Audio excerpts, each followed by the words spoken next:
And here's the Roomba.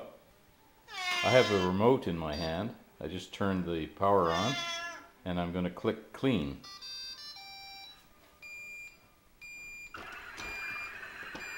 It moves away from its docking station automatically, turns around and goes at it. This is the greatest thing since sliced bread. Claudie doesn't think very much about it. And Jake is petrified.